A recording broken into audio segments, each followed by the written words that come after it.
ছাত্র জড়তার গণ অভ্যুত্থানের প্রায় ৭ মাস পর চলতি বছরের ফেব্রুয়ারির শেষ দিন রাজধানীতে জমকালো আয়োজনের মধ্য দিয়ে আত্মপ্রকাশ করে জাতীয় নাগরিক পার্টি। যে বাংলাদেশকে আর কখনোই বিভাজিত করা যাবে না। স্বৈরাচারী হাসিনা সরকারের বিদায়ে নানা পথ এবং মতের মানুষের সমন্বয়ে বৈষম্য বিরোধী আন্দোলনের ব্যানারে রাজপথে নেতৃত্ব দেয়া তরুণদের অন্যতম একটা অংশ মিলিয়ে মূলত গঠিত হয়েছে রাজনৈতিক এই দল।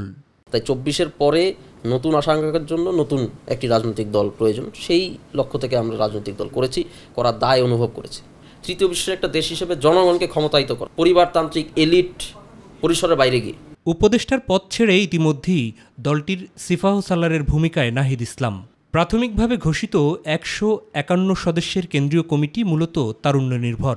এতগুলি রাজনৈতিক দল থাকার পরে আরেকটি রাজনৈতিক দল তারা সফল হওয়ার মতো জায়গায় যেতে পারবে কিনা এটা নিয়ে নানা আলোচনা সমালোচনা আছে। তবে এই ধরনের প্রেক্ষাপটে রাজনীতি করার সুযোগ কিন্তু আছে। সবাইকে কম বেশি তরুণ মনে হচ্ছে। এখন রাজনীতিতে কিন্তু একটা অভিজ্ঞতার একটা ব্যাপার থাকে। তারুণ্য নির্ভর দল এটা খুবই পজিটিভ একটা কিছু হয়েছে বৈশ্বিক মানদণ্ডেও। সেদিক থেকে প্রবীণদের অবশ্যই আমরা সাথে রাখব, কিন্তু তরুণরাই এখানে মূল চালিকা শক্তি। আত্মপ্রকাশের মধুচন্দ্রিমা পার না হতেই পদত্যাগের ঘটনাও ঘটছে কেন্দ্রীয় নেতৃত্ব থেকে। এই ট্রানজিশন পিরিয়ডটাতে আমরা হয়তো বিভিন্ন সংকট দেখতে পাবো, কিন্তু এই সংকটকে সমাধান করে আমাদের এগিয়ে যেতে হবে। সংস্কার এবং বিচারের দাবি প্রাধান্যের তালিকায় থাকলেও ডিসেম্বরে জাতীয় নির্বাচন হলে তাতে অংশ নিতে প্রস্তুত নাগরিক পার্টি। মনে করি অংশগ্রহণের জন্য অবশ্যই আমরা প্রস্তুত এবং প্রস্তুতি নিচ্ছি।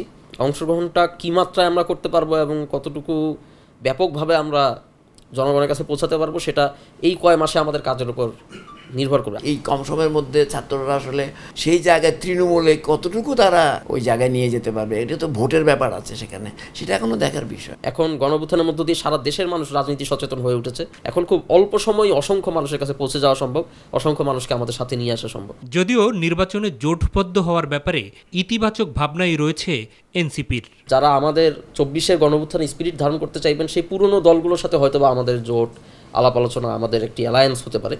তবে সঠিক কর্মকৌশল নির্ধারণ করে তৃণমূলে যেতে পারলে আগামীতে নাগরিক পার্টির উজ্জ্বল সম্ভাবনা রয়েছে বলে মনে করেন বিশ্লেষকরা। ছাত্ররা যদি সত্যিকার অর্থে বাংলাদেশের পক্ষে যত বাধাই আসুক না, তাহলে হয়তো একটা জায়গায় যেতে পারবে। তারা গ্রেটেস্ট পার্টি হতে পারেন যে কোনো পুরনো দল, কিন্তু আমরা লেটেস্ট পার্টি এবং আমরা লেটেস্ট মানুষের যে জন আকাঙ্ক্ষা আছে সেটাকে ধারণ করি। এটা ঐতিহাসিক বাস্তবতায় সত্য। মাহবুব সৈকত, মাই টিভি, ঢাকা।